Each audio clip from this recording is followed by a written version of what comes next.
Well, good morning, Mark. It is so great to have you here at Righteous Rides. How Great to was be the here. drive over here? Not bad. Not bad. I've been in the Indianapolis and then Kansas City area, so not too far away. Nice. Was it a long trip? Where are you coming from? Baton Rouge, Louisiana. Wow. That's Okay. where our family bases out of on furloughs. Nice. So you mentioned your family. How many kids do you have? 6 children, been married for 24 years, and then been on the field for 20 years. 20 years. What have you been doing for 20 years? That's crazy. So our main work in Nigeria, West Africa, is a Bible college. We train men and ladies for the ministry, and specifically for church planting. Awesome. So are you able to work with a local church there, Yes. or do you have a team of people that you guys took with you when you went there 20 years ago, or what does that look like? We have developed a team over the years. First started out working with national pastors in the starting of the college. We planted a church in 2006, the college in 2009. And then just in the last 4 years, the Lord allowed us to bring on new missionaries that have worked with us in both the church and the college. And then in establishing ministry training schools in the churches that our graduates have planted. Wow, that goes very deep on many levels. So that's really good. That means that you invest in the people and then they go and invest in other people. Right. That's the plan. I mean, we don't want our own college to be the end of training. We want to train people in such a way that they're able to train others and take the leadership role in the future. Absolutely, yeah. That's a super good model. I appreciate that and admire that. So one of my questions here is, how do you differentiate your mission work from your culture and personalism? And what steps do you take to ensure mutual respect and partnership? Well, I think just to simplify it, I am highly impressed with Nigerians and Nigeria. One of the things that I was taught by a veteran missionary and then by working with pastors there is to find things in the culture that I can learn from. Nigerians are very hospitable. Mm. And with both family and strangers. And then Nigerians are very family oriented. And being able to see and be even challenged and have a great respect for that culture and to be sincere when I express that to the people, there's no substitute for that. You can learn the accent, you can learn the language, you can learn the foods, you can learn the geography, but until you have a respect and even an admiration for parts of the culture, I don't think it ever becomes home, or that it's ever really sincere when you speak of the culture. And so, that respect and adapting or adopting of parts of the culture has Absolutely. been great for our family. Yeah, that's super, super cool to hear.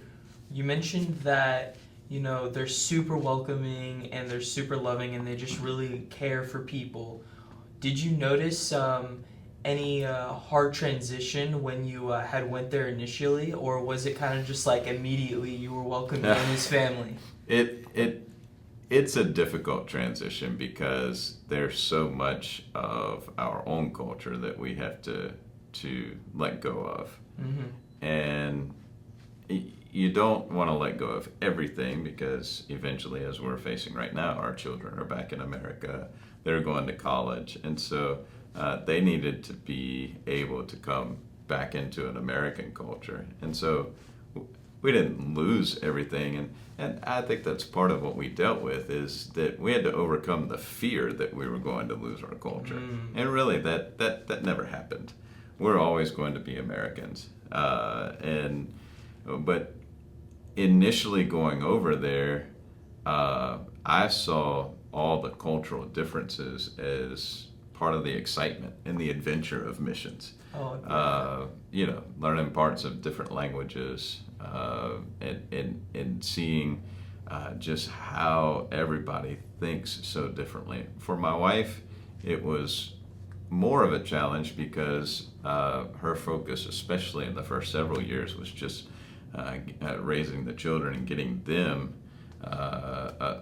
acquainted with the culture and the area. And she didn't have as many opportunities as I had to just jump out and hit the streets and go be with the people and counseling and things like that. Yeah. But overall, with our family loves the Nigerian people, and I think that they have seen that. And there's always going to be a big adjustment, but Nigerians do make it easier because they're very optimistic. Missionaries have a great heritage there. There's been missionaries there for 250 years as far as missions works. Wow. And missionaries are looked upon as people who come to help Mm-hmm. in Nigeria. They've established hospitals and schools in years past, and so we get to benefit from that heritage, and it makes it a lot easier coming in. Yeah, that's so cool, and that's amazing to even like hear you say. You had mentioned a little bit about your kids, and they were in college. What's that like having kids as a missionary? You know, you have to send them to college. Yeah. You know, imagine you were in Nigeria. So we have 3 college-age kids, and then 3 more that are 12 years and under. And it makes you nervous when it gets to that time of college age. And I'll tell you that the biggest advantage that we had is every time we've come back on furlough, we've been able to go to the same place. Wow. We stay with my wife's mother, and we've been welcomed every time that we come back by her home church and her family. My family's only 2 hours away, but it allowed my children to really develop some roots in a certain area in Louisiana, to where when my oldest son came back, he went straight to community college and didn't have a difficult transition. Already had a home, already had a church he was involved in, and already knew his way around the area. Mm-hmm.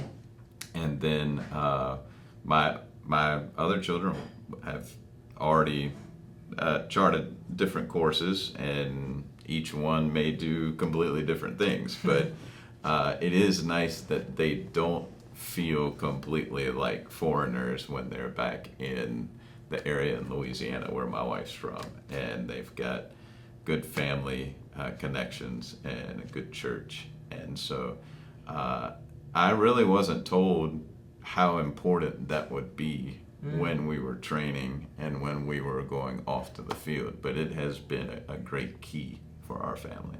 Yeah, I can imagine that's super comforting for someone, you know, to only know one place, but then to be able to come back and have a community and a support team and people to Yes. pray for you and not even know who you are and be like, oh, I knew you when you were this little girl. Right. Exactly. You know, it's like if you're growing up in the church, it's super easy to have connections and have Yes. people behind you. Most definitely. That's awesome. So I have a question here. What are some common misconceptions other denominations or faiths have about Nigeria? And what are the people, and how do the people address it?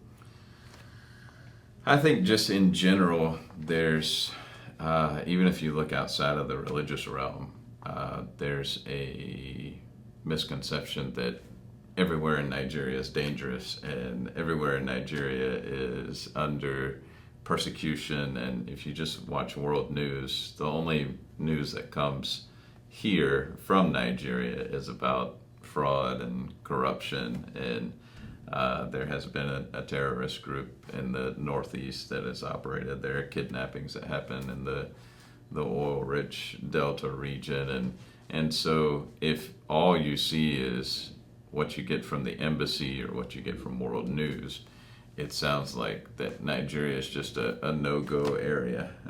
I was talking with someone who their own in-law is Nigerian, and they still haven't even gone back. The in-law hasn't gone back to Nigeria, and the family that he married into has never gone there, and they just hear all these terrible things, and yet our family has operated there safely for 2 decades. And as far as how the people address it, um, I, I don't see that the average person is affected by the reputation that's there. And Nigeria can actually be commended for the way that they have kept peace for nearly 60 years since their civil war. They've had a peace between Muslims and Christians that most countries don't have, and so they can be commended for civilian rule, peaceful elections, especially for the last 30 years, and so there's a great pride in the country about that they've been able to keep the country together. Virtually every other country around Nigeria has had a more recent civil war or more recent military coups and more recent upheavals in their government and their country, and Nigeria has stayed the same. And so it is something that you just have to overcome the fear that gets heaped upon it by sometimes a legitimate reputation, but with God's help and by His grace, we've been able to live there safely. And again, going back to the missionary heritage that Nigeria has, that has helped tremendously. That's amazing to be able to hear you say that. I mean, I can't imagine what that's like as someone who, hasn't been there.